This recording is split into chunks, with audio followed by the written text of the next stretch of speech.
Coulomb's law start करने चले हैं।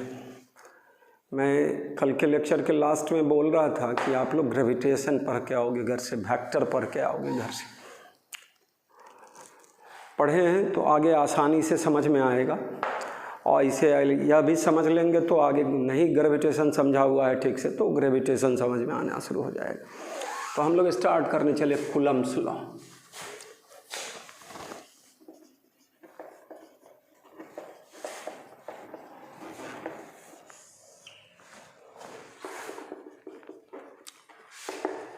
According to this law,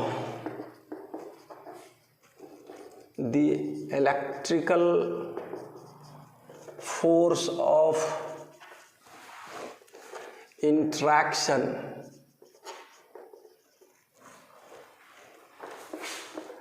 that is attraction or repulsion between two stationary point charge particles is directly proportional to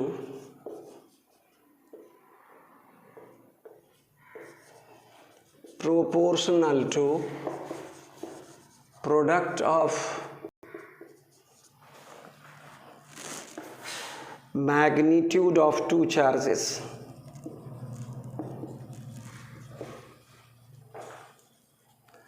and inversely proportional to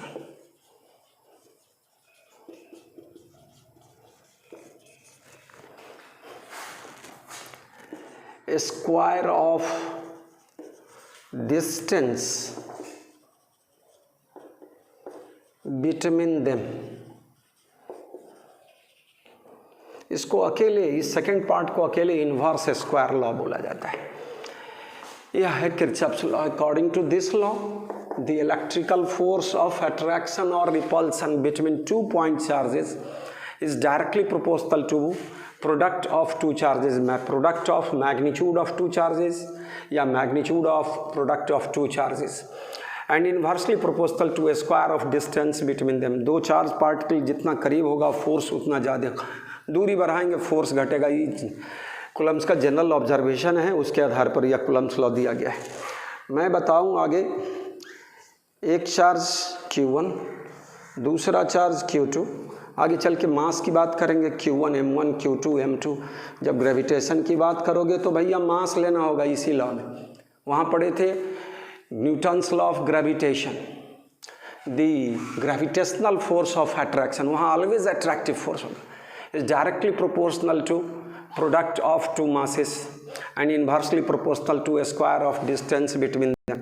अभी हम लोग electrical force पर concentrate करें और ये बीच का सेपरेशन क्या R। अब यहाँ देखो पॉइंट चार्ज किसको बोलेंगे? इसका डायमेंशन, दोनों चार्ज का डायमेंशन इस बीच के सेपरेशन से बहुत कम हो तो they are treated as, the two particles are treated as point charge particle. तो Coulomb's law point charge particle के लिए वैलिड होगा। कूलम्ब्स लॉ स्टेशनरी चार्ज के लिए, स्लोली मूविंग भी बोला जा सकता है, लेकिन स्टेशनरी चार्ज के लिए ही हम लोग आइडियल कंडीशन में बोलेंगे कूलम्ब्स लॉ वैलिड होगा। तो ये सब, और यह फोर्स इसी लाइन पर लगेगा, इसी लाइन पर, दोनों को मिलाने वाली लाइन पर फोर्स लगेगा, यह इलेक्ट्रिकल फोर्स, उसको सेंट्रल फोर्स बोलेंगे। और यह the electrical force are conservative force. जिस तरह ग्रेविटेशन में जितना पढ़ा हुआ है कि सेंट्रल फोर्स कंजर्वेटिव फोर्स, उसी तरह इलेक्ट्रिकल फोर्स भी सेंट्रल फोर्स और कंजर्वेटिव फोर्स होगा। अभी देखें इस दोनों के बीच का force F varies Q1 into Q2 and F varies 1/r²। अब वो अलग से भाषा लिखा जा सकता है, Q1 Q2 क्या है, R क्या है, सब क्लियर है फिगर से। इसको अकेले F varies Q1 F varies Q2 लिखा जा सकता है, अकेला, दोनों को कंबाइन करके F varies Q1 into Q2 and F varies 1/r²। यह अकेले इन्वर्स स्क्वायर लॉ। अब इस दोनों को कंबाइन करके लिखने का तरीका क्या होगा? पहले इतना समझ गए बच्चों, the electrical force of attraction और repulsion between two point charge particle is directly proportional to product of magnitude of two charges and inversely proportional to a square of distance between them. दूरी को हम लोग double कर देंगे, force 1 force हो जाएगा, दूरी को हाफ कर देंगे, फोर्स 4 टाइम्स बढ़ जाएगा। नज़दीक आने से इलेक्ट्रिकल फोर्स बढ़ेगा और दूर जाने से इलेक्ट्रिकल फोर्स घटेगा, वो इन्वर्स स्क्वायर लॉ। ग्रेविटेशन में भी जस्ट यही चीज़। तो आगे देखें, अब इससे आगे हम लोग दोनों को मिलाकर लिखते हैं इसको मिटाने के बाद।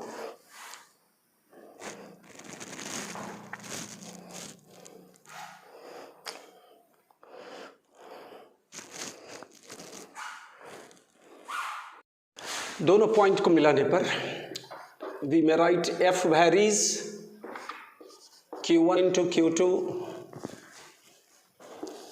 बाई आर स्क्वायर और F बराबर K Q1 Q2 by R square. Mod को हटा भी सकते हैं, कोई बात नहीं। Where K is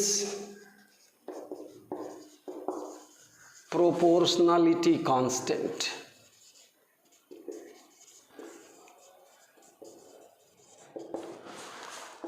whose value depends upon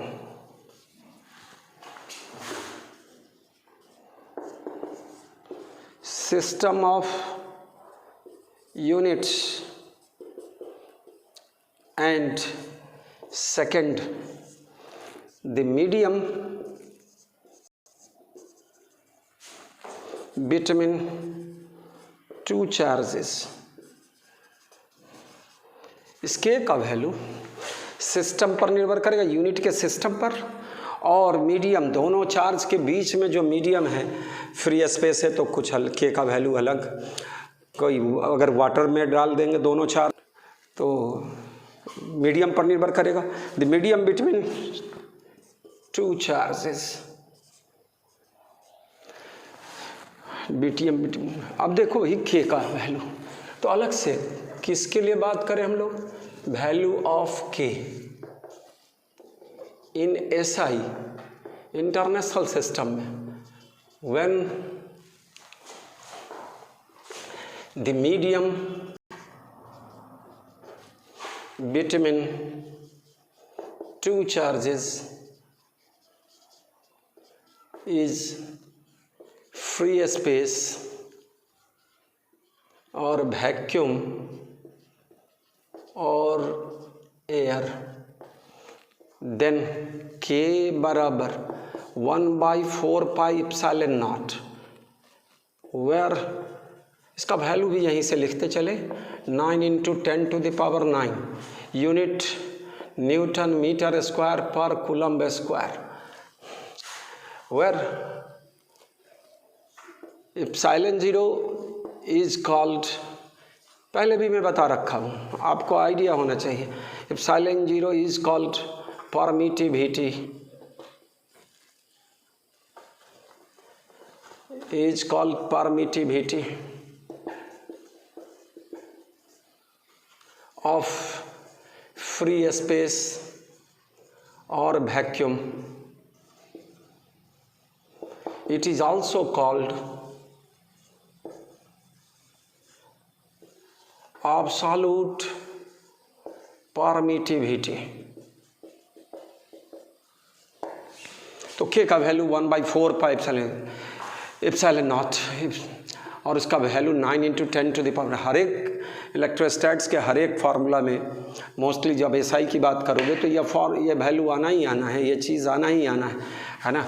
अब देखिए इससे आगे हम लोग एप्सिलॉन नॉट का वैल्यू मैं लिखा चुका हूँ पहले भी, अब फिर से रिपीट करेंगे, बार बार बोलते रहेंगे, है ना। अगर क्लासरूम में रहता तो मैं सारे बच्चे से खड़ा पूछता इस बात को कि एप्सिलॉन नॉट का वैल्यू बोलो, एप्सिलॉन नॉट का डायमेंशन बोलो, लेकिन यहाँ पर मैं खुद फिर से रिपीट करने चलते जा रहा हूँ, है ना। आगे बढ़ा जाए, देखा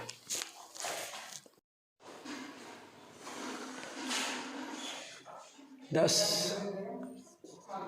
force between 2 point charges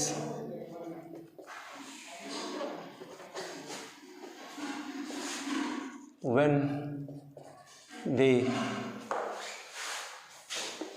medium between two charges is air or free space or vacuum.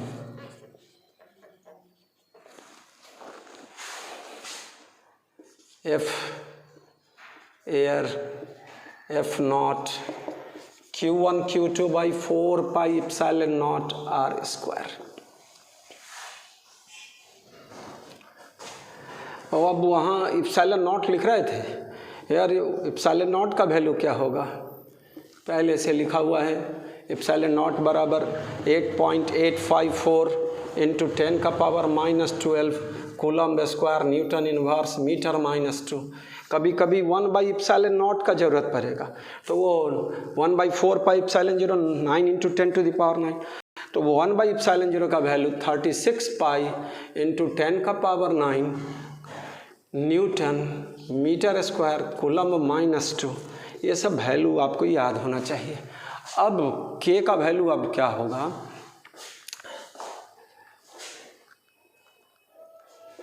In SI when the medium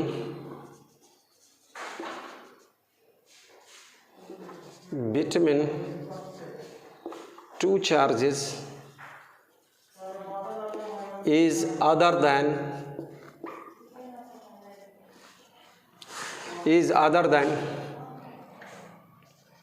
air or vacuum. In SI, when the medium between two charges is other than air or vacuum, whose permittivity is epsilon and relative permittivity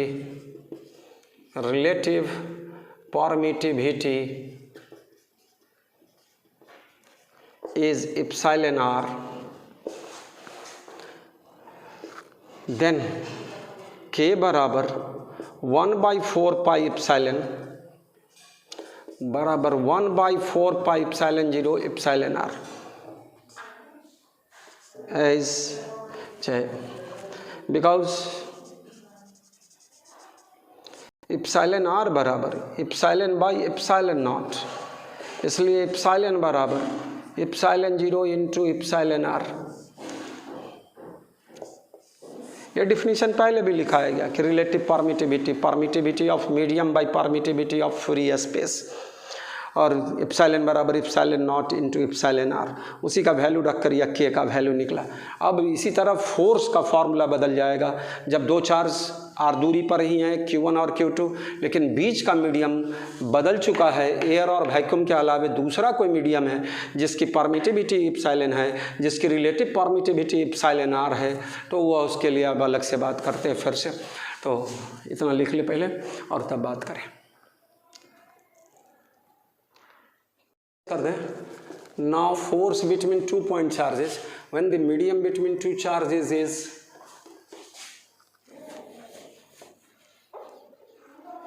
is of permittivity epsilon और and relative permittivity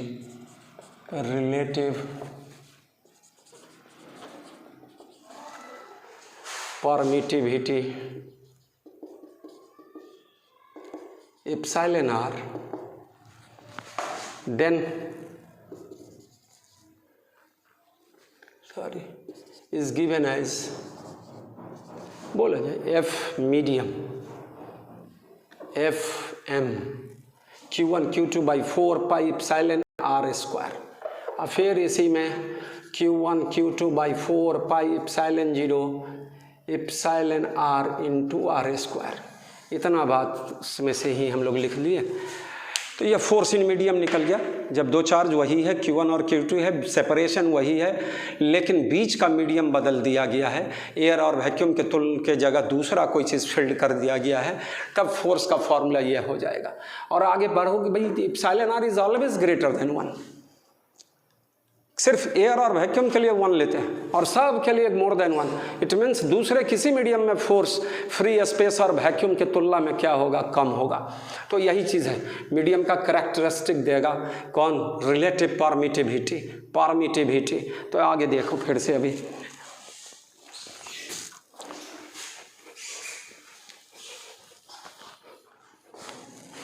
now बच्चों इसमें FM निकाल लिए।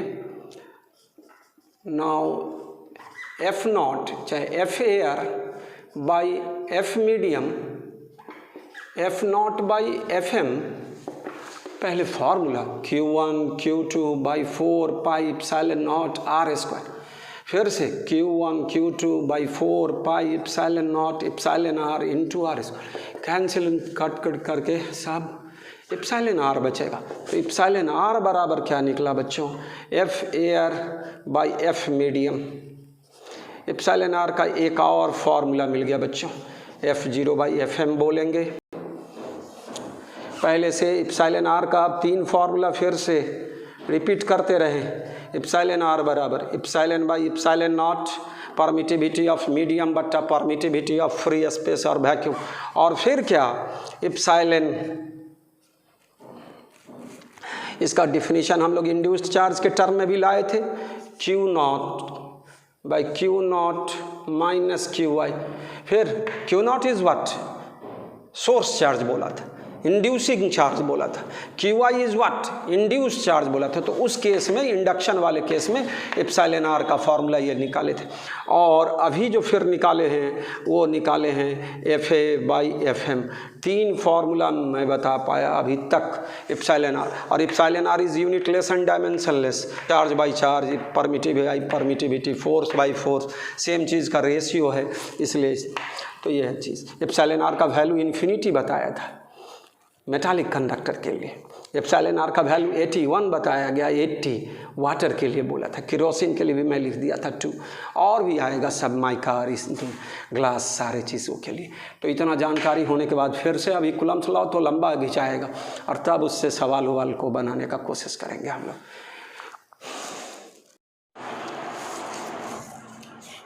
अभी का मूल formula मिल गया एक, जब एयर और फ्री स्पेस वैक्यूम में होगा तो F बराबर Q1 Q2 by 4 pi epsilon 0 R square, और किसी दूसरे मीडियम में होगा तो Q1 Q2 by 4 pi epsilon 0 epsilon R into R square की बात करोगे। इस कूलम्ब्स लॉ का सेकंड पार्ट था inverse square law. Inverse square law ये जो है ग्रेविटेशन में भी लागू हो गया। अभी लाइट का बल्ब जल रहा है, लाइट दे रहा है, तो लाइट का इंटेंसिटी क्या होगा, वो भी इन्वर्स स्क्वायर लॉ का पालन करेगा। हम जो बोल रहे हैं मेरे आवाज़ का इंटेंसिटी भी क्या होगा, इन्वर्स स्क्वायर लॉ का पालन करेगा। जैसे जैसे दूर जाएगा मेरे आवाज़ की इंटेंसिटी क्या होती जाएगी, घटती। तो इन सारे जगह हम लोग इन्वर्स स्क्वायर लॉ वाली बात का एप्लीकेशन कर सकते हैं, डायरेक्ट फार्मूला बोलते जाते हैं। तो भैया जब छोटे परसेंटेज की बात करेंगे कि दूरी में बहुत छोटा परसेंट चेंज हो रहा है, 0.1% से बढ़ रहा है, 2% से बढ़ रहा है, 5% से 10% तक ये फार्मूला लगा सकते हैं, तो हम लोग छोटे परसेंटेज की बात करेंगे। लेकिन इन्वर्स स्क्वायर लॉ कहता क्या है, F varies 1 by R square, that is F2 by F1 how much, R1 by R2 का होल स्क्वायर। इनवर्स, पहले बार डिस्टेंस R1 था तो 4 से F1, दूसरे बार में दूरी R2 हो गया तो 4 से F2, तो इस लॉ से F2 बाई F1। इसी से हम लोग क्या लिख सकते हैं, कम F1 इंटू R1 स्क्वायर बराबर F2 इंटू R2 स्क्वायर। इसी से निकलेगा, दूरी को डबल कर दोगे, फोर्स 1/4 हो जाएगा, दूरी को हाफ करोगे, फोर्स 4 टाइम्स बढ़ जाएगा। ये एक चीज़ हो गया जी। अब as F varies 1 by R square और F बराबर something constant C by R square, where C is a constant, के पहले लिख चुके हैं इसलिए C लिख दिए कुछ, C is a constant. Equation number 1, F बराबर C by R square. Differentiating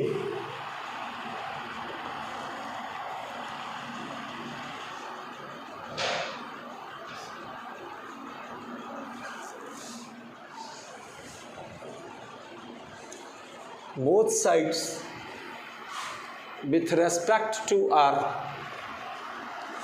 df by dr, how much? d by dr of c by r square, d by dr, c को बाहर ले ले और r का पावर -2, c r का power -2 होगा तो -2 r का पावर -3, तो -2c बाई आर क्यू लिखा जाएगा। देयरफॉर df बराबर -2c r Q into D R. इतना समझ में आ रहा है बच्चों? साहब बच्चा समझने का कोशिश करोगे? यह डिफ्रेंसिएशन था, पावर पहले और पावर में से एक सब्ट्रैक्ट करोगे तो r का पावर -3 होगा। अब dividing equation 2 by equation 1, df by f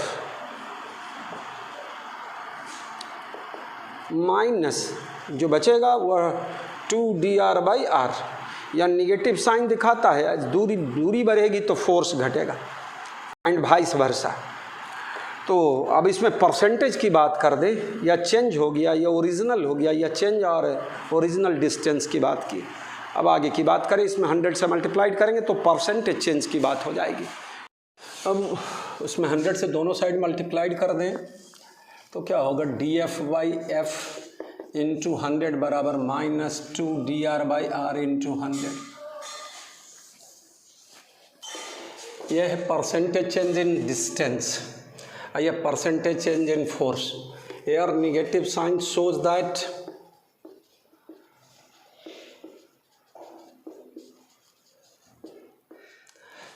that when R increases then force decreases and vice versa. Simple बात, अगर 1% से दूरी बढ़ गई तो फोर्स 2% से घट जाएगा। 0.2% से दूरी बढ़ जाए तो फोर्स 0.4% से घट जाएगा। अगर 0.2% से बीच की दूरी घट गई, फोर्स तो पहले बढ़ेगा, और कैसे बढ़ेगा? तो 0.4% से बढ़ेगा। तो इस तरह से बोलना है, डायरेक्ट ये रेडीमेड फार्मूला बोलना है। इसको फिर मैं बोलूँगा MTR, रटना है, डायरेक्ट रट्टा मार दो भाई इस सब को। अब आगे देख लें इसी पर, इन्वर्स स्क्वायर लॉ का ग्राफ कैसा होगा। आपने देखा F और R का ग्राफ में बताया, मैग्नीट्यूड ऑफ फोर्स इस तरह का graph, inverse square law F varies 1/r²। अगर if Q1 into Q2 greater than 0, that is in case of two like charges, that is when Q1 and Q2 both are positive, that is when Q1 and Q2 both are negative, like charges, like polarity, तो क्या हो गया? then force will be repulsive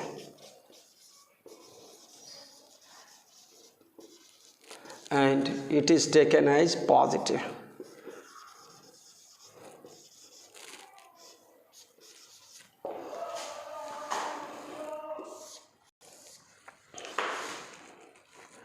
या force और 1/r² का graph, F versus 1/r², या straight line graph, F बराबर positive बोल रहे हैं, रिपल्सिव होगा। इस केस में Q1 Q2 greater than 0, positive होगा, Q1 into Q2 greater than 0, ripple. और सिमिलरली इसी का ग्राफ का केस, दूसरा case,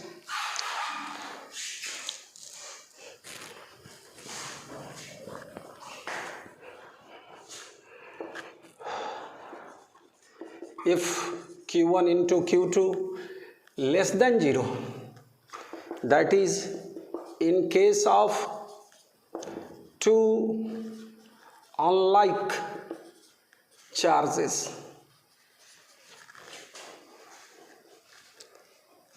force will be attractive एक प्लस एक माइनस, तो अट्रैक्शन का बात करोगे, attractive, and it is taken as negative. Force positive कब? जब रिपल्सन। फोर्स निगेटिव कब? जब अट्रैक्शन। और यहाँ जब ग्राफ खींचेंगे एफ और 1/r² का, एक मिनट, एफ और 1/r² का, तो यह इस तरह का फोर्स निगेटिव वाला केस होगा। यह एफ वेरीज 1/r1r2 जब Q1 into Q2 less than 0, यह इस तरह की बात हो गई। तो यह तुमको किसका दिखा रहा है बच्चों? एट्रैक्टिव फोर्स दिखा रहा है। और यह किसको दिखा रहा था? रिपल्सिव फोर्स को दिखा रहा था। इस तरह का ग्राफ सब है ना, बोर्ड सब में, CBSE बोर्ड सब में इस तरह का क्वेश्चन पूछा जाता है, चाहे किसी भी लेवल में पूछा जा सकता है, कॉम्पिटिटिव लेवल में भी। 4 ऑप्शन दिया रहेगा, कौन अट्रैक्शन को रिप्रेजेंट करेगा, कौन रिपल्सन को, किस केस में। तो Q1 into Q2 greater than 0, it means both are positive या बोथ आर निगेटिव। जब Q1 Q2 less than 0, one is positive and other is negative. तो इस तरह का ग्राफ सबको आइडिया रहना चाहिए। और पहला लॉ था F varies Q1, F varies Q2। तो जैसे Q1 बढ़ा देंगे, Q1 डबल कर देंगे तो फोर्स भी डबल हो जाएगा। Q1 को फिक्स रखेंगे, Q2 को डबल करेंगे तब भी फोर्स, दोनों को बड़ा डबल कर देंगे, 2 टाइम्स कर देंगे तो फोर्स 4 टाइम्स बढ़ जाएगा। तो उस तरह का ग्राफ सब देखना है। आगे देख लो आप, वो भी ग्राफ दिखा ही देता हूँ मैं। एफ वेरीज क्या होगा? स्ट्रेट लाइन, जितना ज़्यादा चार्ज का वैल्यू बढ़ाएंगे उतना ज़्यादा फोर्स होगा। दूसरे में एफ वेरीज क्या? Q2। तो इसी तरह का ग्राफ एफ और Q2,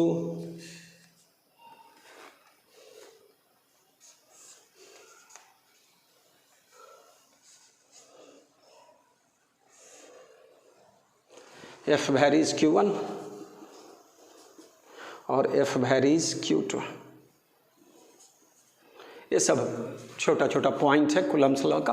अब आगे मैं बढ़ता हूँ, फिर इसी पर आ रहा हूँ कि जब कब अट्रैक्शन कब रिपल्सन, थोड़ा वेक्टर रिप्रेजेंटेशन में मैं दिखाने का कोशिश करता हूँ।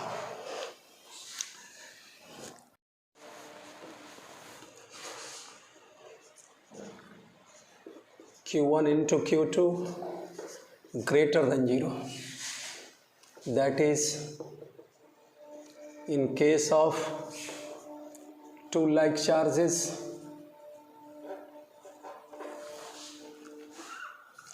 एक Q1 प्लस Q1, दूसरा प्लस Q2, बीच का सेपरेशन। इस पर फोर्स इधर लगेगा, F12 वेक्टर बोलेंगे, force on charge Q1 due to charge Q2। इस पर फोर्स किधर होगा? F21। दोनों का magnitude hair F12 F21 Q1 Q2 by r², 4πε0 r²।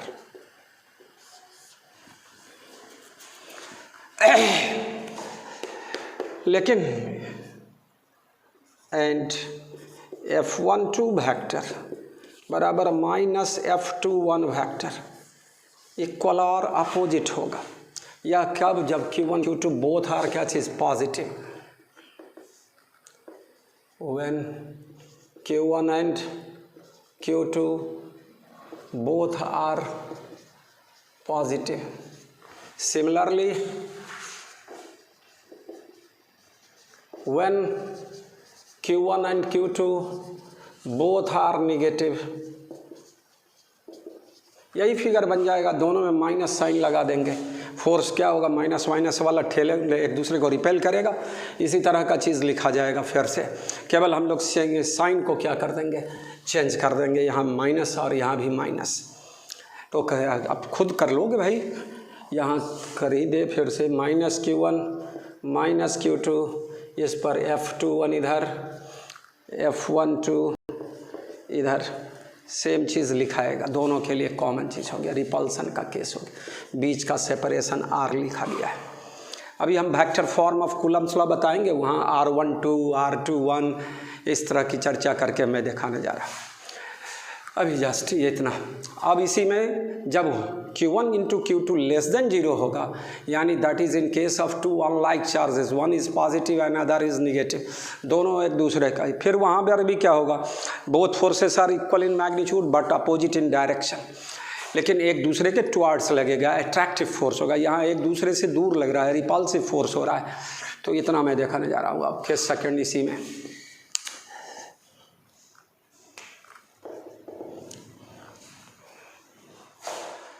अब चेंज करें इसको, Q1 into Q2 less than 0, that is in case of two unlike charges. when Q1 and Q2, when Q1 is positive and Q2 are negative, ऐसे करके दिखा दे मैं, है ना।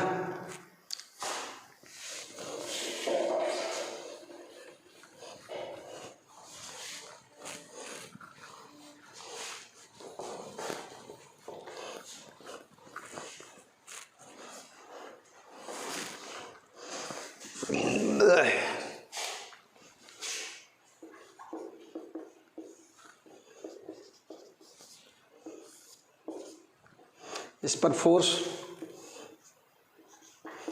F12, इस पर फोर्स F21, दोनों एक दूसरे की तरफ लगेगा। एरो ये दिखा रहा है, हेयर F12 मैग्नीट्यूड बराबर F21 मैग्नीट्यूड, जो आता है वही फॉर्मूला आएगा, Q1 Q2 by 4 pi epsilon naught R square, and F12 vector बराबर माइनस F21 वेक्टर। यहाँ अट्रैक्शन का केस होगा। तो इतनी बात समझा दी है। अब आगे हम लोग इस पर इसी कूलम्स लॉ पर हैं, F बराबर Q1 Q2 by 4 pi epsilon naught R square। जब कोई मीडियम की चर्चा नहीं होगी तो मान के चलेंगे कि एयर है या वैक्यूम है या फ्री स्पेस है, और जनरल फार्मूला यही लगाएंगे हर जगह हम लोग। अब हम लोग यूनिट पॉजिटिव चार्ज को डिफाइन करने चले, +1 कूलम को डिफाइन करने चले इसी के आधार पर। आगे देखिए, शुरुआत में वैल्यू ऑफ के बताया जब फ्री स्पेस में था SI में, और जब किसी दूसरे मीडियम में था SI में, लेकिन वहाँ एक स्टेप छूटा कि वह CGS सिस्टम में होगा तो क्या होगा। तो मैं लिखने जा रहा हूँ वो वैल्यू ऑफ के, वैल्यू ऑफ के शुरुआत वाला है, ये चीज़ है वो इन CGS when the medium between two charges is air or vacuum or free space, then K बराबर 1। Here Q1 and Q2, the two charges are in ESU, electrostatic unit, are in stat coulomb.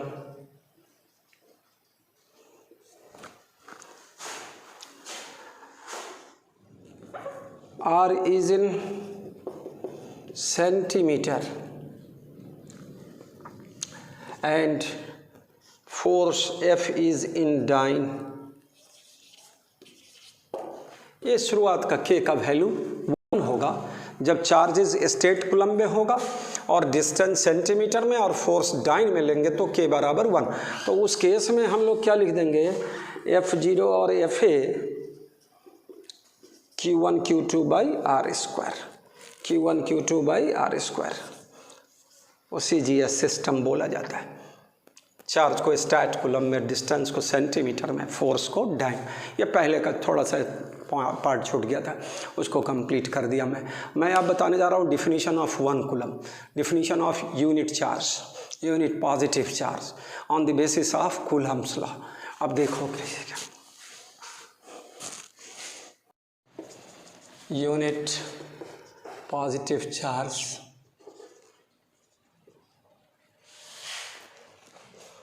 definition of unit positive charge, 1 coulomb charge.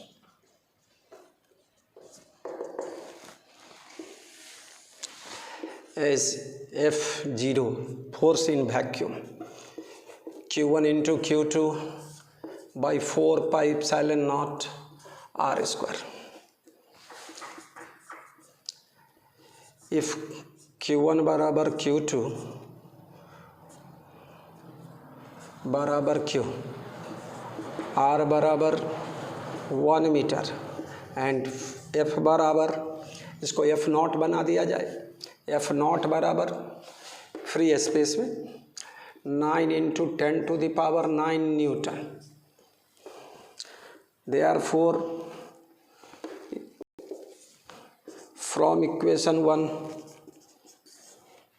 बोलो F not के जगह 9 into 10 to the power 9, 1 by 4 pi epsilon 0 के जगह 9 into 10 to the power 9 into Q square, Q1 into Q2 by how much?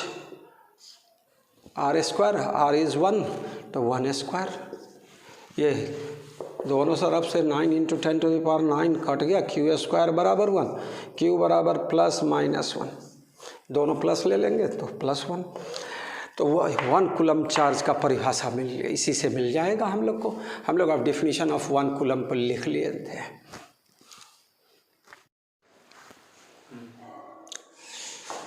जब दो equal charges जब 1 metre के separation पर हो और उसके बीच का force of repulsion 9 into 10 to the power 9 Newton हो, तो दोनों इक्वल चार्जेस यूनिट चार्ज कहलाएगा, यूनिट 1 कूलम चार्ज कहलाएगा. मैं इसी का डिफिनीशन लिखने जा रहा हूँ 1 कूलम का. 1 coulomb is the charge that when placed at a distance of 1 metre, कितनी दूरी पर? 1 मीटर की दूरी पर, from another charge of the same magnitude, वो अभी दूसरा चार्ज भी सेम मैग्नीट्यूड का है. और कहाँ प्लेस्ड है? In vacuum, experiences an electrical force of 9 into 10 to the power 9 Newton. तो यह 1 कूलम का डिफिनीशन दे दिया. 1 कूलम हम लोग 1 कूलम चार्ज के लिए देखे थे 6.25 into 10 का पावर 18 इलेक्ट्रॉन्स का लॉस गेन होता था. पॉजिटिव चार्ज होगा तो लॉस की बात करते थे, नेगेटिव चार्ज तो गेन की बात करते थे. तो उसको हम लोग लार्ज यूनिट बोलते हैं कूलम को, 1 कूलम को. आगे जब कैपेसिटी सब दिखाएंगे तो कहेंगे 1 कूलम चार्ज के लिए कितना बड़ा कंडक्टर लेंगे जो उस पर 1 कूलम चार्ज आएगा. तो जब देखेंगे बहुत बड़ी इकाई हो गई कूलम, तो उसको छोटे रूप में हम लोग इस्तेमाल करेंगे. Milli coulomb, micro coulomb, pico coulomb, nano coulomb भी 10 का पावर -9, मिली कूलम 10 का पावर -3 कूलम, 1 माइक्रो कूलम 10 का पावर -6, पिको कूलम 10 का पावर -2. मैं 11th के स्टार्टिंग क्लास में मेजरमेंट में बच्चों को रटाया मिली माइक्रो पिको, मिली 10 का पावर -3 इंटू 10 का पावर -3, 10 का पावर -6, माइक्रो 10 का पावर -6 इंटू 10 का पावर -6, 1 पिको तो 10 का पावर -12. तो कन्वर्सन सब है, याद रखना है सब इस तरह से. तो चार्ज के 1 कूलम को डिफाइन किए, यूनिट पॉजिटिव चार्ज को डिफाइन कर दी on the basis of Coulomb's law. आगे देखा जाए फिर. थोड़ी सी चर्चा मैं कर लूँ पहले इसी लॉ. F बराबर 1/4 pi epsilon 0 Q1 Q2 by R square. This is electrical force between 2 charge particle. अब चार्ज पार्टिकल का मास M1 और M2 है, जिसका चार्ज Q1 और Q2 लिए हैं. तो वहाँ ग्रेविटेशनल फोर्स भी होगा और इलेक्ट्रिकल फोर्स भी होगा. ग्रेविटेशनल फोर्स का formula Newton's law of gravitation से F बराबर G(m1 m2 by R square. तो एक जनरल क्वेश्चन पूछता है Fe/Fg. इलेक्ट्रिकल फोर्स और ग्रेविटेशनल फोर्स में इलेक्ट्रिकल फोर्स बहुत बड़ा फोर्स होगा किसके तुलना में? ग्रेविटेशनल फोर्स के तुलना में.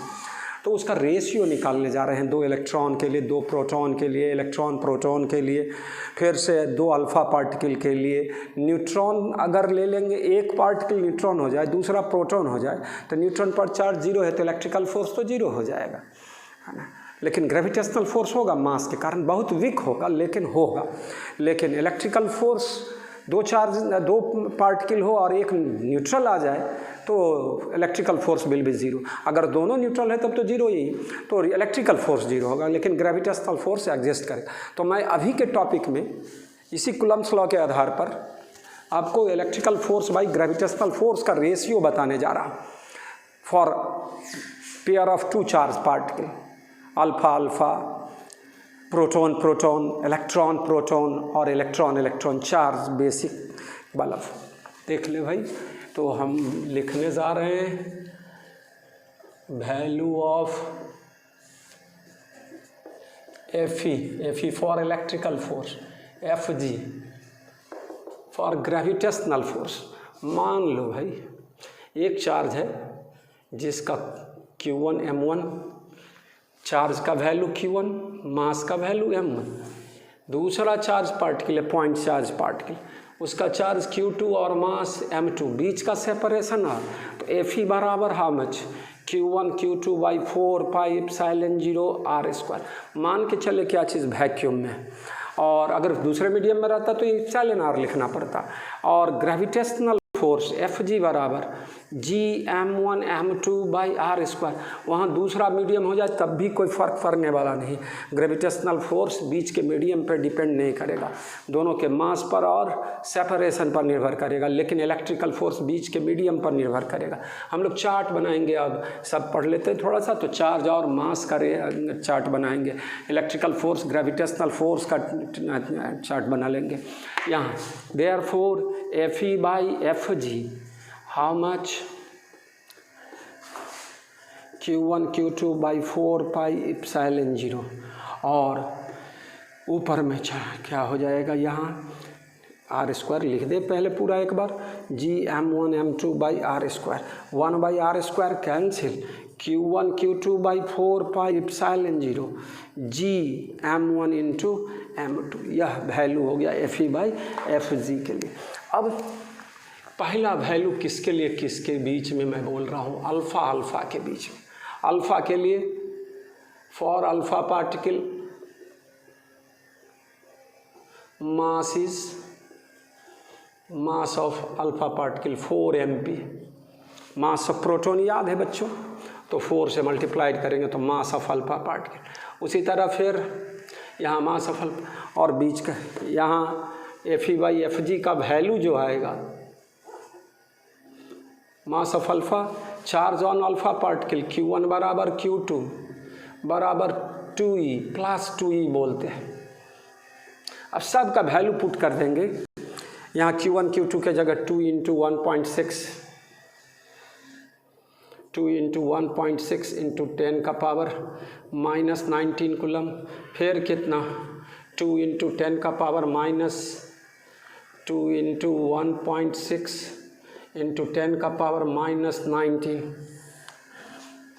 Q1 इंटू Q2, और ऊपर में 9 इंटू 10 टू द पावर 9। एक बार रुक जाओ भाई थोड़ा सा, 1 बाई 4 पाई एप्सिलॉन 0 की जगह 9 into 10 to the power 9। Q1 Q2 का दोनों का वैल्यू बोलो 2e, तो 2 इंटू 1.6 इंटू 10 का पावर माइनस 19 कूलम, और Q1 इंटू Q2 दोनों वैल्यू बराबर है, तो फिर से इसी को स्क्वायर कर दे। और G का वैल्यू जानते हो बच्चों, G का वैल्यू अलग से भी 6.67 इंटू 10 का पावर माइनस 11। यूनिट क्या होगा, न्यूटन मीटर स्क्वायर पर kg²। डायमेंशन ऑफ G खुद करोगे भाई, M-1 L3 T-2 चेक कर लेंगे आप लोग खुद, ML_T-2, फिर क्या L² M-2, तो M-1 L3 हो जाएगा T-2। Fe by Fg, G के जगह 6.67 इंटू 10 का power minus 11, mass of alpha particle 4 mp, 4 into 1.67 into 10 का पावर माइनस 27। इसका क्या चीज़, दोनों मास बराबर बराबर, M1 into M whole square. अरे इसको काट कुट करेंगे, पूरा कैलकुलेशन लंबा जा। हम आपको रटाने जा रहे हैं order 10 to the power 35। Alpha alpha के लिए वैल्यू क्या होगा, 10 इंटू 10 रेज़ टू 35, 10 का पावर 35। तो इलेक्ट्रिकल फोर्स कितना टाइम्स ज़्यादा होगा, 10 का पावर 35 टाइम्स ज़्यादा होगा ग्रेविटेशनल फोर्स की। किस केस में, जब अल्फ़ा अल्फ़ा की बात करें। अब इसी तरह का वैल्यू निकालेंगे किसके लिए, प्रोटॉन के लिए, for alpha alpha, for proton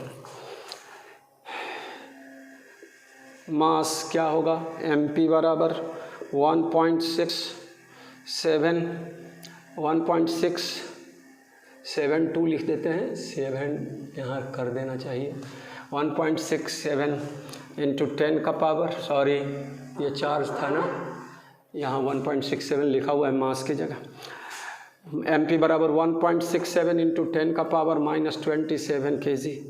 electron का चार्ज प्रोटॉन पर चार्ज जो होगा सो Q1 बराबर Q2 बराबर 1.6 इंटू 10 का पावर -19 कूलम, और तब Fe/Fg जो आएगा वो आप सारा वैल्यू रखोगे 10 का पावर 36, या ऑर्डर में बोला कि प्रोटॉन के लिए 10 का पावर 36। अब आगे बढ़े किसके लिए, इलेक्ट्रॉन प्रोटॉन के लिए। इसी तरह का रेशियो सही है, 2 केस हो गया अल्फा अल्फा। मैं आपको रटाता हूँ, वैल्यू रटाता हूँ, 10 to the power 35, 10 to the power 36, 10 to the power 39, 10 to the power 42। 35 किसके लिए, अल्फा अल्फा के लिए, 36 किसके लिए, प्रोटॉन के लिए, और इलेक्ट्रॉन प्रोटॉन के लिए 10 to the power 39, और इलेक्ट्रॉन के केस में 10 का पावर 42। अब कैसे याद रखोगे 35, 36, 39, 42? हिंदी में अगर याद रखना चाहेंगे तो 35, 36, 39, 42 उस तरह लिख लेंगे, और सीक्वेंस बना के आप याद कर सकते हो। दोनों का रेशियो उल्टा कर देंगे तो माइनस आ जाएगा, ग्रेविटेशनल फोर्स बिग फोर्स हो। Fg/Fe का वैल्यू इसके लिए Fg/Fe तो -35, इस केस में 10 का पावर -36 हो जाएगा, वो उलट देंगे gravitational force by electrical force. तो ये 2 दिखाएं, और दूसरा अगला दिखा रहे हैं इलेक्ट्रॉन। एनसीईआरटी में वर्कआउट एग्जाम्पल में बना हुआ है सवाल सब इस तरह का कुछ, तो उसको क्या है देखेंगे तब समझ में आएगा, लंबा चौड़ा करके बनाया हुआ। हम लोग को डायरेक्ट इस वैल्यू से मतलब है, 10 का पावर 35, 10 का पावर 36, 10 का पावर 39, 10 का पावर 42। किसके लिए क्या होगा सो देख लो। इलेक्ट्रिकल फोर्स समझ गए सारे बच्चों, Q1 Q2/4πε0 r²। कई चार्ज के बीच में, 2 चार्ज के बीच में, मैं बताऊंगा इसके अगल बगल में तीसरा चौथा चार्ज आ जाए उससे उसको कोई मतलब नहीं है। 2 चार्ज के फोर्स का मतलब अपने आपस में 2 चार्जेस के कारण, आजू बाजू में कौन चार्ज है उससे उसको कोई मतलब नहीं, इस इंडिविजुअल फोर्स को। तो देखें आगे बढ़ते चलते हैं। अब थर्ड केस में बताने जा रहा हूँ बच्चा, है ना, फॉर किसके लिए पेयर बना रहे हैं, किसका, इलेक्ट्रॉन प्रोटॉन का। इलेक्ट्रॉन प्रोटॉन सेम आप वैल्यू लिखते रहो अपना, Fe/Fg क्या लिखेंगे भाई, Fe/Fg Q1 Q2। इलेक्ट्रॉन और प्रोटॉन दोनों का चार्ज क्या है, सेम 1.6 इंटू 10 का पावर -19 कूलम का होल स्क्वायर हो जाएगा Q1 Q2, और 9 इंटू 10 टू द पावर 9 किसके लिए, 1/4πε0 के जगह वहाँ से दिस मच, और G के जगह 6.67 into 10 to the power -11 mass of electron. तो मास ऑफ इलेक्ट्रॉन 9.1 इंटू 10 का पावर -31 kg, और into mass of proton 1.67 into 10 का पावर -28। अब ये कैलकुलेशन का चीज़ हो गया, इतना लंबा चौड़ा कैलकुलेशन करने में तो समय लगेगा ही आपको। Fe/Fg ऑर्डर याद रखना, 10 to the power 39 electron proton के बीच में। और अब फोर्थ जो पेयर बनेगा फॉर इलेक्ट्रॉन के बीच में, तो इलेक्ट्रॉन के बीच में भी ऊपर में वही टर्म आएगा Fe/Fg। तोड़ के आप लोग अपना पेशेंसली करते रहेंगे, कॉपी कलम ले लेंगे, यहाँ देखेंगे, उसके बाद वैल्यू पुट करेंगे। बहुत बड़ा गुलाम भाग है तो अपने कैलकुलेटर से मोबाइल के साथ सहायता से कैलकुलेशन करके इसको चेक कर लेंगे। लेकिन आपको याद रखना पड़ेगा 35, 36, 39 एंड 42। वो आप कम्पिटिटिव लेवल में जाओगे, अगर बैठ गया एग्जामिनेशन में आप कैलकुलेशन करेंगे तो एक सवाल के चक्कर में 10 सवाल छूट जाएगा। तो वहाँ रेडीमेड आपको याद रखना पड़ेगा, न्यूमेरिकल वैल्यू सब भी याद रहेगा प्रैक्टिस से। Fe/Fg मैं बताने जा रहा हूँ बच्चों फिर से, किसके लिए, इलेक्ट्रॉन के लिए 9 × 10⁹ 1/4 पाइप साइलेंट 0 का वैल्यू, फिर 1.6 × 10⁻⁻19, फिर उतना तो होल स्क्वायर, और जी के जगह फिर 6.67 × 10⁻⁻11, और मास ऑफ इलेक्ट्रॉन 2 बार, तो 9.1 × 10⁻⁻31 का होल स्क्वायर। इसको जो काट कुट करेंगे 10⁻42, इसको चेक करेंगे, बहुत सारे बुक में तो कंट्राडिक्शन भी है, 10⁻43 भी रहता है, लेकिन 10⁻42 कैलकुलेटेड वैल्यू है, ऑर्डर में बोला जाता है, तो 10⁻42। तो Fe/Fg का वैल्यू चारों के लिए निकाल लिए हम लोग। अल्फ़ा के लिए Fe/Fg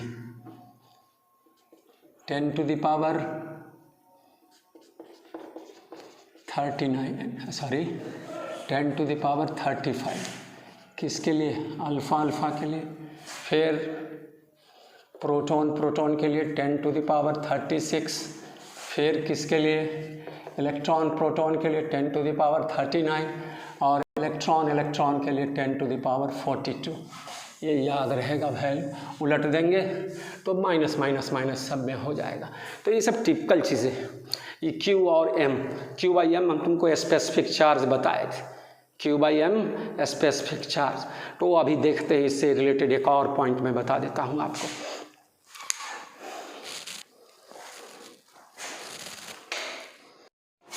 एक छोटा सा इसी से रिलेटेड एक प्रॉब्लम में दे दो। 2 identical particles QM कोऑर्डिनेट्स के रूप में लिख दिए, दोनों का चार्ज Q, दोनों का मास क्या चीज M, are placed in such a वे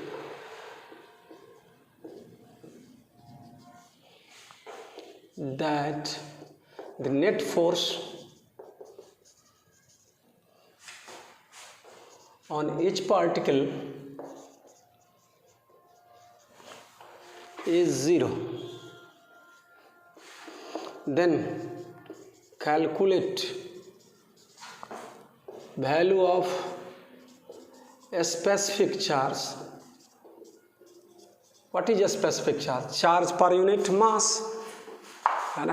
तो calculate value of specific charge of the particle. एक पार्टिकल का आइडेंटिकल है तो दोनों का सेम होगा, है ना। अब देखो भाई, दो चार्ज पार्टिकल आइडेंटिकल है तो दोनों रिपेल करेगा इलेक्ट्रिकल फोर्स के आधार पर, और ग्रेविटेशनल फोर्स के आधार पर क्या होगा, अट्रैक्ट करेगा। तो दोनों Fe और Fg बराबर हो जाए। किस केस में, जब यहाँ दे रहा है कि नेट फोर्स 0 हो गया, तो हेयर Fe = Fg, सॉल्यूशन दे रहे हैं, as net force is 0, thus net force is 0 for each particle, that is Fe बराबर Fg। Fe के जगह Q × Q by 4 pi epsilon 0 r², Fg के जगह M × M, आइडेंटिकल है, दोनों का मास सेम, और इंटू G ऊपर में by r² cancel, Q² by M² बराबर 4 pi epsilon 0 G। Therefore Q/M specific charge √4 pi epsilon 0 G। ऐसे केस में यूनिवर्सल कांस्टेंट होगा यार, है ना। इसका वैल्यू कांस्टेंट 1/9 × 10⁻⁹, G का वैल्यू कांस्टेंट। ये वैल्यू याद रखा जाएगा, हो जाएगा, आपको याद रखना पड़ेगा। स्पेसिफिक चार्ज का वैल्यू जब इलेक्ट्रिकल और ग्रेविटेशनल फोर्स दो आइडेंटिकल चार्ज पार्टिकल के बीच में सेम होगा तब ये केस लगाएंगे हम लोग। आगे फिर से मैं दिखाता हूँ दो छोटा छोटा ऑब्जेक्टिव पहले, तब सवालों पर और आएंगे। ये तो छोटी छोटी बात सब है। अब छोटा छोटा एग्जाम्पल सब है ना। दो कंडक्टर है, टू चार्ज कंडक्टर्स।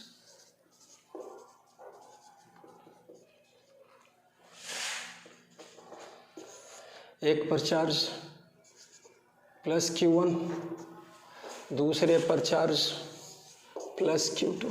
कंडक्टर है तो क्या होगा, पूरे पर चार्ज डिस्ट्रीब्यूट होगा मेरा बच्चा, यहाँ भी चार्ज डिस्ट्रीब्यूट होगा, टोटल चार्ज Q2।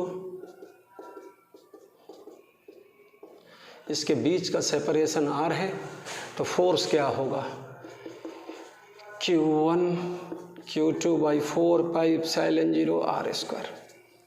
अब आफ्टर इंडक्शन क्या होगा, इंडक्शन में क्या होगा, ये चार्ज प्लस इधर वाले के प्लस को ठेल देगा, तो आफ्टर इंडक्शन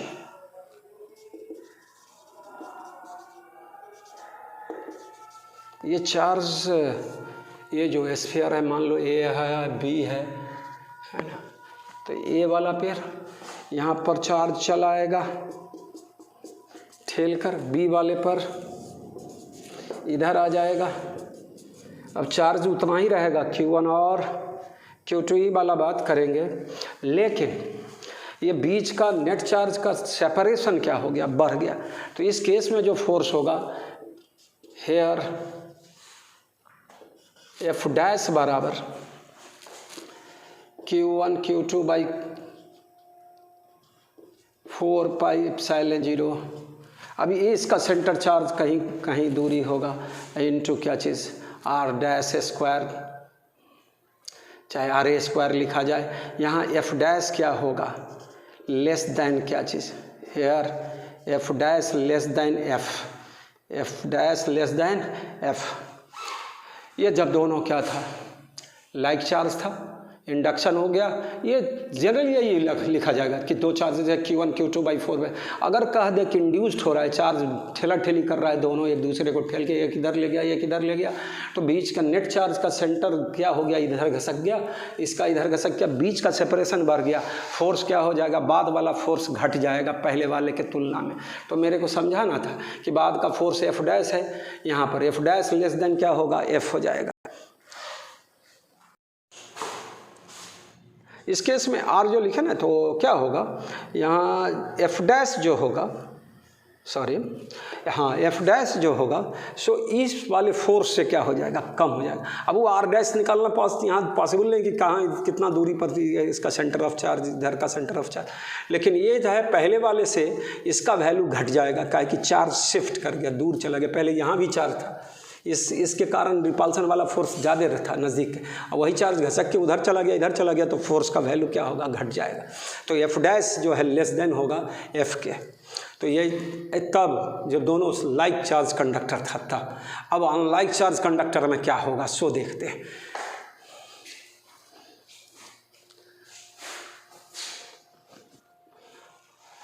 तो एक प्लस Q1 और दूसरा माइनस Q2 वाला कर दें।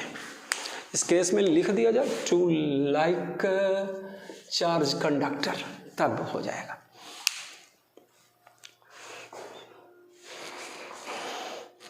मैं केस सेकंड कर दें, two unlike charge conductor,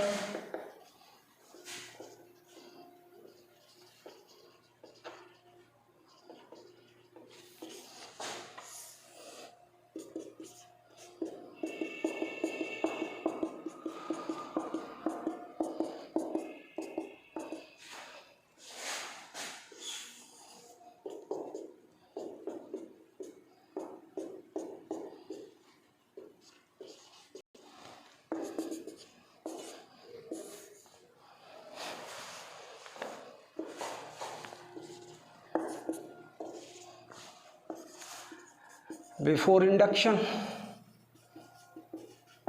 force बराबर Q1 Q2 by 4πε0 r²। Attraction का केस था पिछले सवाल में, रिपल्सन का केस था, है ना। आफ्टर इंडक्शन क्या होगा,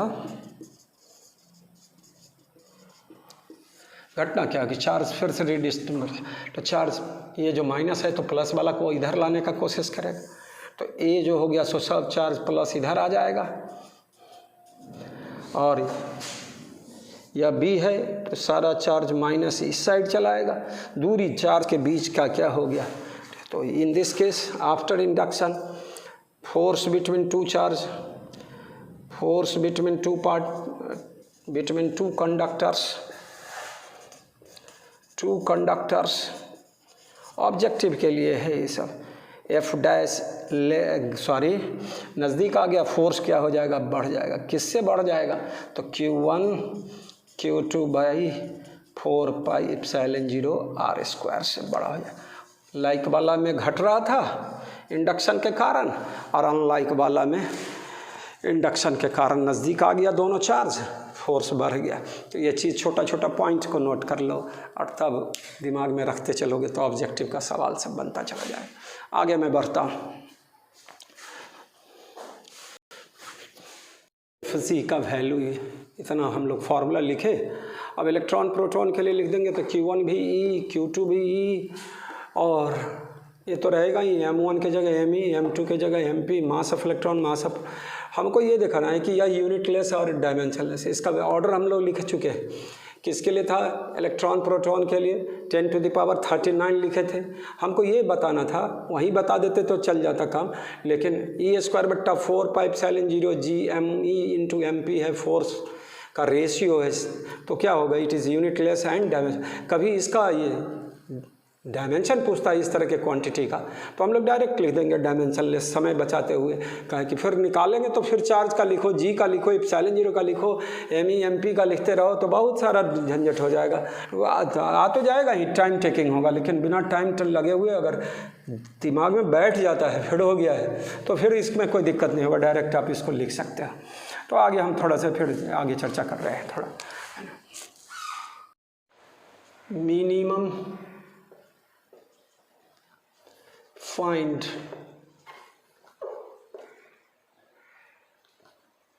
मिनिमम, या प्रॉब्लम देखे क्वेश्चन ही, अब धीरे धीरे क्वेश्चन की ओर और बढ़ते चले जाएंगे।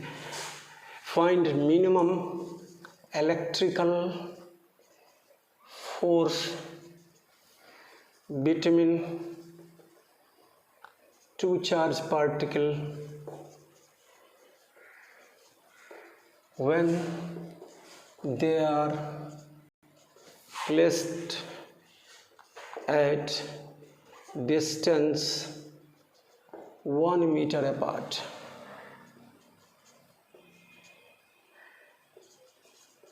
एक मीटर की दूर पर कम से मिनिमम इलेक्ट्रिकल फोर्स थे। मिनिमम इलेक्ट्रिकल फोर्स के लिए दोनों पर चार्ज, मिनिमम इलेक्ट्रिकल चार्ज कितना, तो E के बराबर इलेक्ट्रॉन के चार्ज के बराबर। तो क्या लिखोगे भाई, Q1 बराबर E, Q2 बराबर E, और बीच का सेपरेशन R बराबर 1 metre. For minimum electrical force Q1 बराबर Q2 बराबर E, minimum amount of charge on the two particles, electron के चार्ज के बराबर। तो क्या होगा, F मिनिमम बराबर E²/4 pi epsilon 0 into 1 square. अभी 9 इंटू 10⁻9 I इंटू क्या E² 1.6 इंटू 10⁻⁻19 कूलम्ब का होल स्क्वायर, और 1 स्क्वायर 1 हो जाएगा। अब ये कैलकुलेट कर लोगे, 2.3 है ना, इसको काट करके I इंटू 10⁻38 आएगा, 10⁻−10 का पावर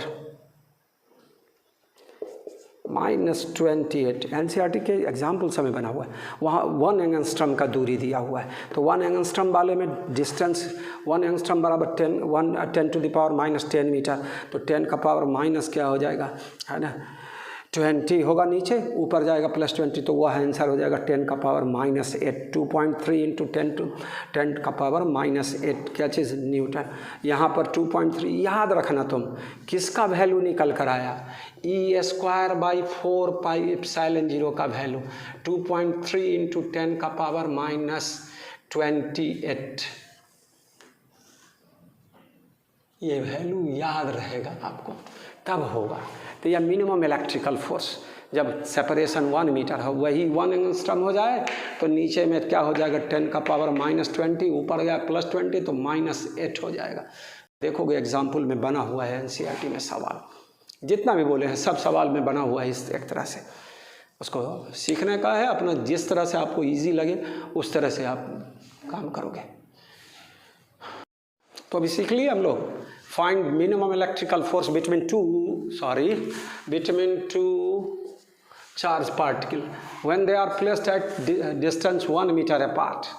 तो टू मिनिमम चार्ज के लिए दोनों चार्ज Q1 और Q2 का प्रोडक्ट मिनिमम कब होगा, जब दोनों इलेक्ट्रॉन के चार्ज के बराबर हो जाए। ई सबसे छोटा चार्ज ई होगा, अगर बढ़ेगा तब फोर्स बढ़ जाएगा। तो मिनिमम फोर्स के लिए दोनों का होना चाहिए, दोनों का चार्ज इलेक्ट्रॉन के चार्ज के बराबर होना चाहिए। सबसे मिनिमम क्वांटम ऑफ चार्ज है इलेक्ट्रॉन का चार्ज। तो इसके आधार पर हम लोग सवाल सीखे, यहाँ 2 जोड़ना है इस प्रॉब्लम में, बस आगे बढ़ते चले जाएंगे। अगले प्रॉब्लम में दिखाने जा रहा हूँ, a charge Q is to be divided into 2 such parts.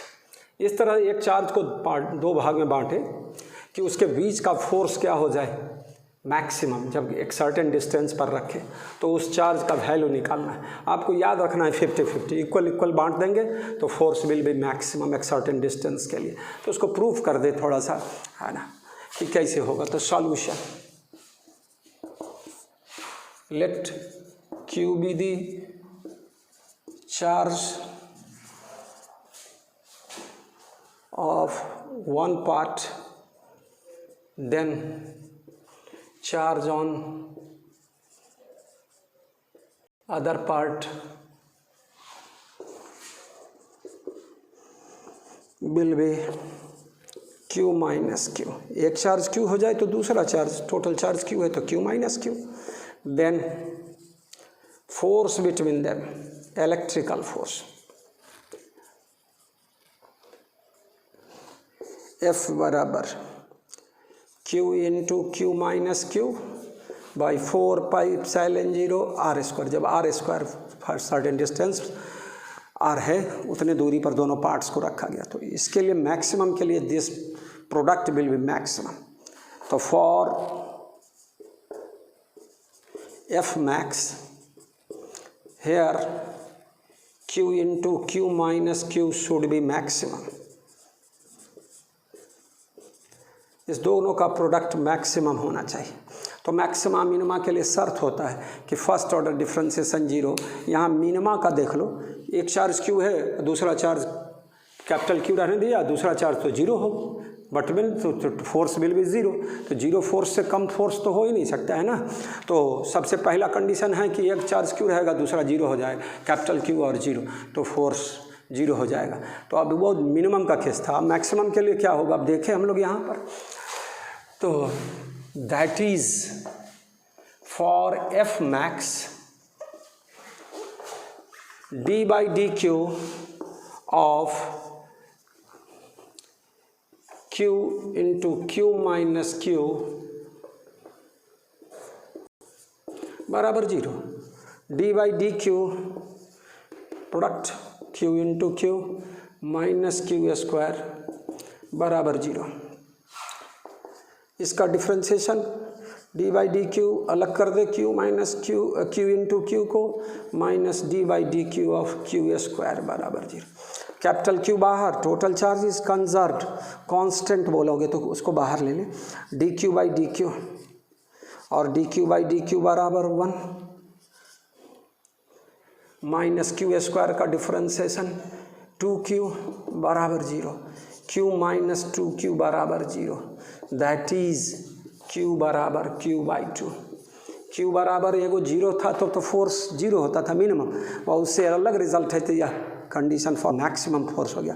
तो for maximum force charge will be divided into 2 equal parts, Q by 2 Q by 2, 50-50 charge को बांटोगे, याद रखोगे तो वही चीज़ हो जाएगा, है ना। तो ये चीज़ समझ में आ रहा है बच्चों, है ना। या Q इंटू Q, इसको प्रोडक्ट किए तो Q into Q minus Q square, फिर इसको अलग से डिफ्रेंसिएशन, इसको अलग से डिफ्रेंसिएशन, कैपिटल क्यू बाहर ले लिए, D Q by D Q 1 हो गया, तो ये इतना हो जाएगा। तो 50-50 चार्ज बांटोगे तो फोर्स विल बी, ग्रेविटेशन में भी इसी तरह का 50 kg है, अब उसको दो जगह सेपरेट करो, कितना मास सेपरेट करेंगे, तो 50-50 मास सेपरेट कर मतलब रखेंगे सर्टेन डिस्टेंस पर, तो force will be maximum, gravitational force will be maximum. यहाँ इलेक्ट्रिकल फोर्स जस्ट कंपेयर करेंगे ग्रेविटेशन की सहायता से।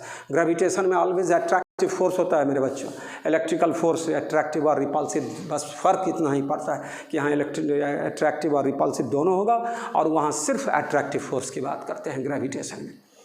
तो इस तरह का चीज़ देखेंगे, आगे बढ़ें बच्चों। अब कूलम्ब्स लॉ को समझाने से पहले, आगे बढ़ाने से पहले, जहाँ तक समझा दिए, अब आगे हम लोग को वेक्टर्स का ज़रूरत पड़ने वाला है, वेक्टर का। तो हम लोग थोड़ी सी आइडिया वेक्टर के बारे में ले लें, है ना, कि कैसे क्या हम बोलने जा रहे हैं। तो एक तो पहले लॉ ऑफ पैरेललोग्राम पढ़ा हुआ है, एक वेक्टर ए, दूसरा वेक्टर बी, बीच का एंगल थीटा, पैरेललोग्राम फॉर्म करते थे। यह लगा दे R vector, A vector plus B vector, बीच का एंगल अल्फ़ा। तो आ का फॉर्मूला लिखते थे magnitude root over A square plus B square plus 2ab cos theta है। ये दो वेक्टर के केस में tan alpha, where alpha is angle between R vector and A vector, resultant makes angle alpha with A vector, tan alpha बराबर b sine theta by A plus B cos theta. अगर यह इसके साथ beta angle बनाता तो tan beta बराबर A sine theta by B plus A cos theta. हम लोग इसका इस्तेमाल करने वाले हैं अभी। अब देखो भाई, पहला केस थीटा बराबर 0 degree, when two vectors are in same direction, R will be maximum, R max बराबर ए प्लस बी। अगर यहीं पर दो फोर्स सेम डायरेक्शन में लग जाए, 100 न्यूटन 50 न्यूटन, तो टोटल फोर्स 150 न्यूटन होगा, है ना। कैसे क्या होगा सो अब सवाल में देखना कब। दूसरा केस थीटा बराबर 180 degree, that is when two vectors are in opposite direction, when two vectors are in opposite direction. अपने 11th के नोट्स को, अपने 11th की किताब को उलट कर एक बार वेक्टर, मैं कल भी क्लास में एंड होने के पर, मैं लेक्चर एंड होने पर यही बता रहा था कि घर पर तो हम लोग वेक्टर के पढ़ोगे। मैं फिर रुका, फिर मैं फार्मूला सबको बताने जा रहा हूँ। R will be minimum, R minimum बराबर ए माइनस बी या बी माइनस ए, जो बड़ा होगा बड़ा में से छोटा घटा देंगे मैग्नीट्यूड। आर मिनिमम बराबर ए माइनस बी, अगर दोनों का मैग्नीट्यूड बराबर हो तो रिजल्टेंट विल बी 0। और थर्ड केस, इफ थीटा बराबर 90 degree, when two vectors are perpendicular to each other, this is A vector, this is B vector, resultant will be this. तो R बराबर root over A square plus B square. इस case में R बराबर under root A square plus B square, tan alpha बराबर B by A. अब fourth case देख ले इसमें, और तब फिर इसको कर आगे बढ़ देखते हैं क्या फिर मैं बताना चाह रहा हूँ आपको वेक्टर के। फोर्थ केस में बच्चों, इफ ए वेक्टर का मैग्नीट्यूड बराबर बी वेक्टर का, ए और बी का मैग्नीट्यूड बराबर हो, that is in case of two equivalent vector. जब मैग्नीट्यूड सेम हो जाए वेक्टर, तो ऐसे वेक्टर को इक्विवेलेंट वेक्टर बोलेंगे। इक्विवेलेंट वेक्टर आर बराबर 2a cos theta by 2 and alpha बराबर थीटा बाई 2। ये रेडीमेड हम लोग यूज करेंगे सवालों में, लेकिन यहाँ पर मैं फिर से एस्टैब्लिश कर देता हूँ, इसको प्रूफ कर देता हूँ कि यह कहाँ से आया। आर बराबर 2 जब भी बोलेंगे जो इक्विवेलेंट वेक्टर के केस में, resultant 2a cos theta by 2 and alpha बराबर थीटा बाई 2, दोनों वेक्टर के बीच में क्या होगा, रिजल्टेंट होगा। यहाँ पहले इसको फिर से राइट डाउन करो। 11th का चीज़ है, शुरुआती वेक्टर है जो हम आप सवालों में हम आपको यूज करने वाले हैं। अभी हम वेक्टर के बारे में थोड़ा थोड़ा आइडिया देते हैं। कूलम्ब्स लॉ को रोक दिए हैं अभी तत्काल, पहले इसको आप याद मार लो।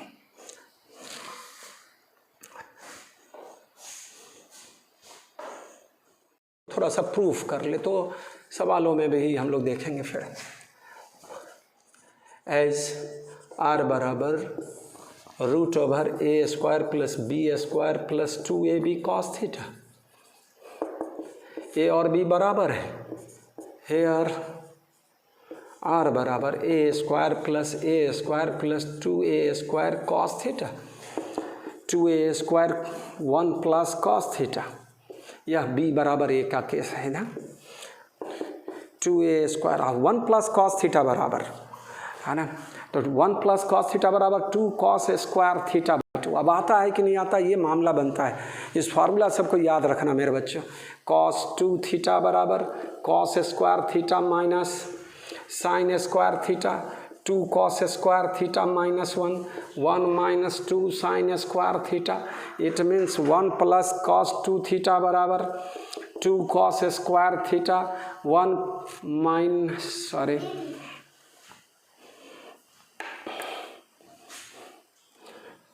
1 plus cos 2 cos square theta. फिर उसी तरह यहाँ से 1 माइनस कॉस 2 थीटा बराबर 2 साइन स्क्वायर थीटा।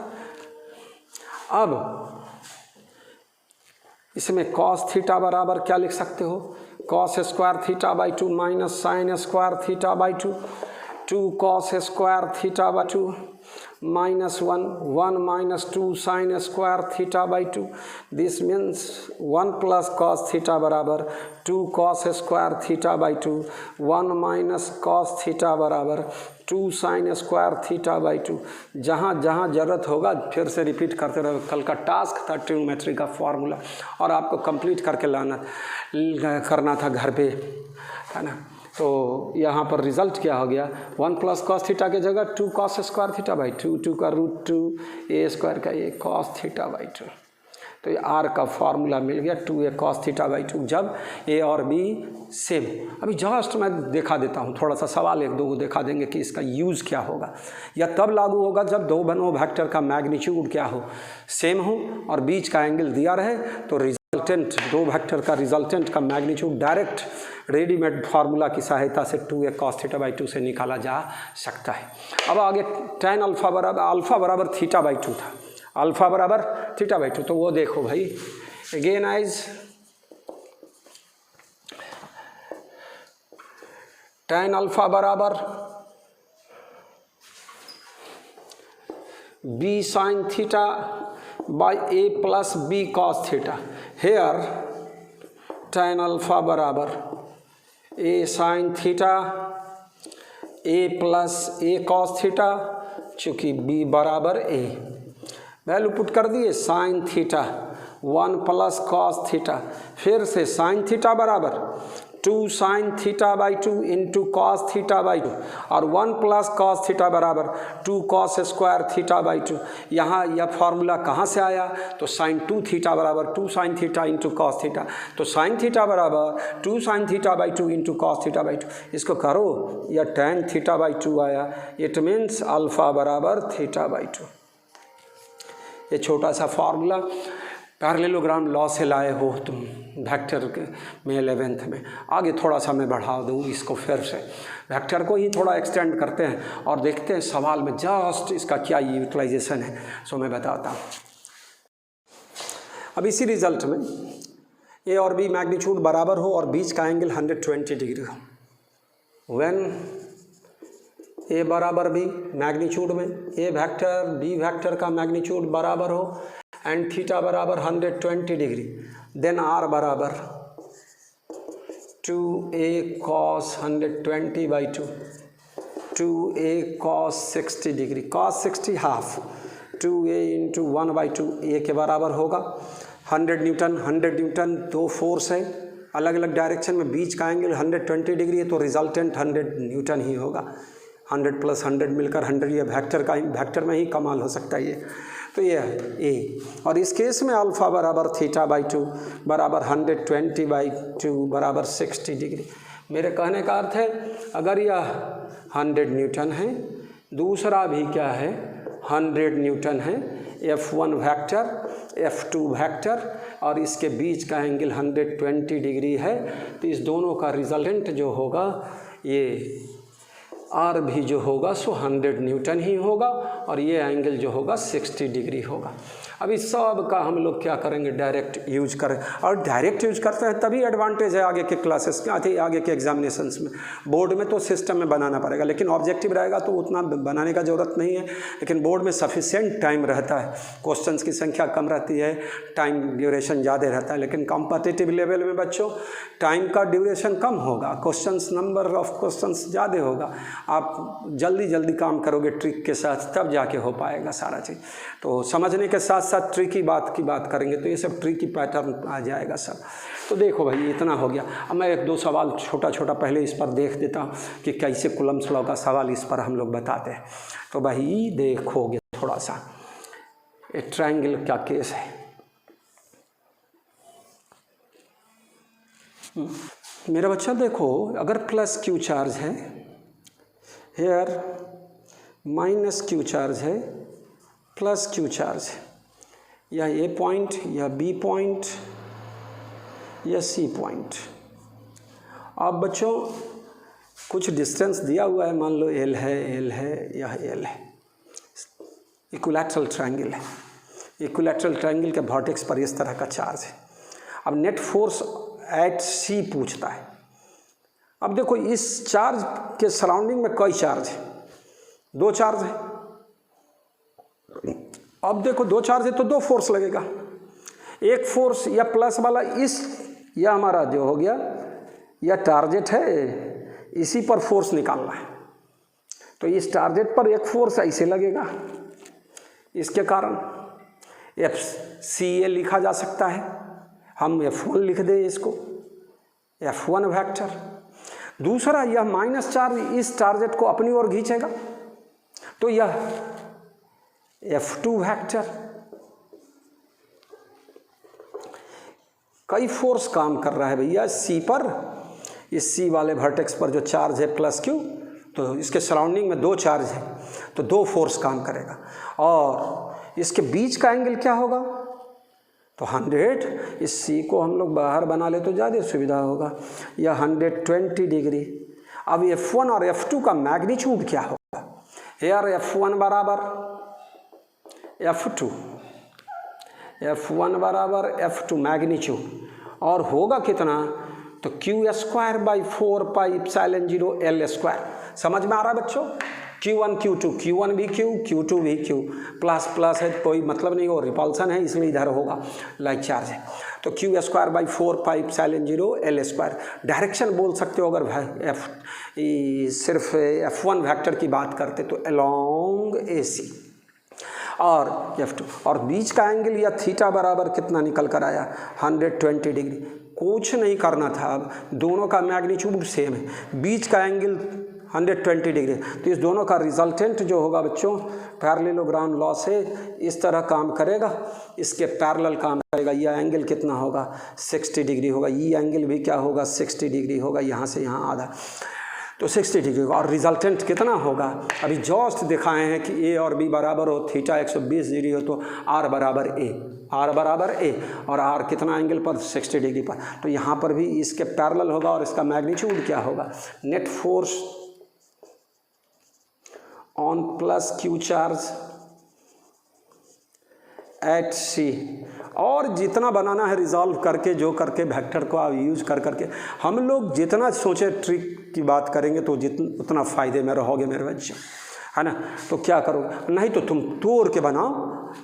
और एक हो गया F1, दूसरा हो गया F2, बीच का एंगल 120 डिग्री, R बराबर √/A² + B² + 2AB cos theta, सबका वैल्यू रखे तो आएगा ही। लेकिन हम लोग डायरेक्ट बात करें, net force on plus Q charge at C due to these two charge surrounding charges के कारण क्या होगा बच्चों, Q²/4πε0L² parallel to AB along या सीधे पैरेलल टू AB वेक्टर। इस फिगर में AB वेक्टर के पैरेलल काम करेगा। मैं समझाने का कोशिश किया कि पैरेललोग्राम लॉ से दो वेक्टर का रिजल्टेंट निकालने के आधार पर सवाल को बिना बनाए आंसर लिखना पड़ता है, ऑब्जेक्टिव के दौर में। तो इस तरह से आप करोगे तो, और सिस्टम में बनाना है तो भैया फार्मूला पुट करो, पहले फार्मूला लिखो, आर बराबर root over A square plus B square plus 2ab cos theta. A का फार्मूला लिख दो, बी का वैल्यू लिख दो और थीटा का एंगल ले लो और तब निकालो, तब निकाल दो। लेकिन हम लोग डायरेक्ट अब सीख लिए, इसको अब बार बार हम लोग अपने आगे के क्लासेस में यूज करते चले जाएंगे। एक सवाल में बताया सिर्फ इसके आधार पर। अभी मैं फिर वेक्टर को थोड़ा सा एक्सटेंड करता हूँ। ये 2 वेक्टर के रिजल्टेंट पर सवाल बताए। अब वेक्टर को रिजॉल्व कर करके, मान लो 5 वेक्टर है, 10 वेक्टर, जितना भी वेक्टर, सबको हम लोग आई, जे और के में रिजॉल्व करके लिख सकते। जनरली 2 डायमेंशन की बात होगी, एक्स वाई प्लेन की बात होगी, तो आई और जे में वेक्टर लिखना होगा। जितना भी वेक्टर होगा सबको आई और जे में लिख दोगे कंपोनेंट के रूप में, और सब आई वाले को एक साथ निकालोगे, सब जे वाले को एक साथ निकालोगे। जो आई का कंपोनेंट होगा आर एक्स लिखाएगा, जे के साथ जो होगा सो आर वाई लिखाएगा, और मैग्नीट्यूड होगा root over R x square plus R Y square, और टैन थीटा डायरेक्शन जो लिखोगे वह R y by R x, R y by R x. तो अभी देखो भाई, मैं बार बार बोलते चल रहूँगा कि वेक्टर्स के सवाल को बनाओ। बोलते रहने का मतलब है आप घर पर बैठकर इसको रिवाइज करो, सवाल बनाओ वेक्टर का, तब इलेक्ट्रोस्टैटिक्स का सवाल समझ में बनेगा, आगे बढ़ेगा। ग्रेविटेशन में बोला था आपको, होमवर्क वही था कि ग्रेविटेशन का सवाल बनाओ, फिर से किसका सवाल बनाओ, वेक्टर्स का सवाल बनाओ, तब आगे इस सब आराम से समझ में आएगा। अब देखो भाई, एक पॉइंट है P जिसका कोऑर्डिनेट है एक्स वाई जेड, 3 डायमेंशन की बात कर रहे हैं, और ओरिजिन है 0 0 0। इस OP वेक्टर को कैसे लिखोगे? R vector, position vector. तो आर वेक्टर कैसे लिखाएगा बच्चों? यहाँ i into x plus j into y plus k into z, 2 dimension में रहेगा, एक्स वाई प्लेन में रहेगा तो आई जे वाला होगा, है ना, वाई जेड प्लेन में होगा तो जे और के वाला होगा। आई बोले तो unit vector along X axis, J बोले तो unit vector along Y axis, K vector बोले तो या के कैप बोले, I cap J cap K cap unit vector है ना। इसको हम लोग ऑर्थोगोनल यूनिट वेक्टर बोलते हैं, है ना। अब 2 पॉइंट ले लिया जाए, है ना, दोनों का कोऑर्डिनेट्स दिया रहे एक्स वाई जेड में, तो हम लोग रिलेटिव पोजीशन कैसे लिखेंगे, दोनों के बीच का डिस्प्लेसमेंट कैसे लिखेंगे। तो इस तरह की बात को मैं फिर से दिखाता हूँ आगे, तो है ना, x1 y1 z1, पहले 2 पॉइंट बना ले, या 2 1, 1 का कोऑर्डिनेट x1 y1 z1, 2 का कोऑर्डिनेट x2 y2 z2। यहाँ ओरिजिन ले लें 0 0 0, इसके पोजीशन को, 1 के पोजीशन को r1 वेक्टर बोले। r1 वेक्टर इसके आधार पर क्या लिखोगे? i into x1 plus j into y1 plus k into z1। उसी तरह 2 को क्या लिखेंगे? r2 वेक्टर बराबर i into x2 plus j into y2 plus k into z2 होगा। अब यह इसको इधर की ओर एरो दें तो r2 1 cap, here position of 2 with respect to 1, यह था position of 2 with respect to origin, यह था r1 position of 1 with respect to origin. Actual position बोला जा सकता है ओरिजिन के respect, position of 2 with respect to 1 बराबर r21, r21 का फुल फॉर्म रिलेटिव पोजीशन भी बोल सकते हैं, सिर्फ position of 2 with respect to 1, r21 vector बराबर। अब देखो this vector plus this vector बराबर दिस वेक्टर, तो r21 वेक्टर बराबर this vector minus this vector, मतलब r2 vector minus r1 vector. क्या लिख सकते हो भाई r2 माइनस r1 को? इसमें से इसको सब्ट्रैक्ट करोगे, डायरेक्ट मैं स्टेप को भगा देता हूँ आगे, x2 minus x1 plus j into y2 minus y1 plus k into z2 minus z1। यहाँ तुम लिख सकते थे आर का मैग्नीट्यूड क्या होगा, under root x square plus y square plus Z square. अगर यह वेक्टर x के साथ थीटा x एंगल बनाएगा तो tan थीटा x का अलग फार्मूला होगा, तो थीटा y एंगल बनाता है y के साथ तो tan थीटा y अलग होगा, tan थीटा z अलग होगा, है ना। तो इस तरह के फार्मूलाओं में हम लोग डायरेक्शन कोसाइंस बोले थे, थीटा x को अल्फा लिखते थे, थीटा y को बीटा लिखते थे, थीटा z को गामा लिखते थे, और उस केस में cos square alpha plus cos square beta plus cos square gamma बराबर 1 इस्टेब्लिश करते थे। यहाँ tan थीटा x बोला जाए, जिसको अल्फ़ा भी बोल सकते हैं थीटा एक्स को, root over R Y square plus R Z square, sorry यहाँ वो आर वाई ना लिखकर Y square plus Z square upon X, tan theta Y बराबर X square plus Z square upon Y and tan theta Z बराबर, लगेगा कि vector sir revise कर रहे हैं तो वेक्टर ही पढ़ बताने का कोशिश कर रहे हैं और सवालों में यूज करेंगे, है ना। और गणित जो बच्चे रखे हैं, मैथमेटिक्स के स्टूडेंट हैं, उसको 12 में 3 डायमेंशन तो पढ़ना ही है सारा चीज़। यह होगा x square plus y square upon z, ये 3 एंगल निकल गया, एक्स के साथ वाई के साथ और जेड। यहाँ ये लिख दिया R21 पोजीशन ऑफ इसका मैग्नीट्यूड कैसे होगा बच्चों, तो this square plus this square plus this square, R21 का value R21 and R12 position of 1 with respect to 2, यह R12 बोला जाएगा। R12 बराबर R1 vector minus R2 vector क्या होगा, फिर उसी तरह I into x1 minus x2 plus j into y1 minus y2 plus k into z1 minus z2। इसको हम लोग minus I into x2 minus x1 plus j into y2 minus y1 plus k into z2 minus z1 लिख सकते हो। यही क्या होगा, minus R21 vector, R12 R21 magnitude में सेम होगा, अगर यह दूरी R होगा तो दोनों R होगा, लेकिन डायरेक्शन अपोजिट होगा, तो R12 वेक्टर बराबर माइनस R21 वेक्टर। अब जो vector form of Coulomb's law बताएंगे उसमें इन सारे चीज़ों का हम लोग यूज़ करेंगे। आपको एक थ्योरम घर पर से पढ़ के आना होगा, थोड़ा सा दूसरे तरीक़ों से सवाल बनाएंगे, लामीज़ थ्योरम की बात करेंगे। किसकी बात करेंगे, लामीज़।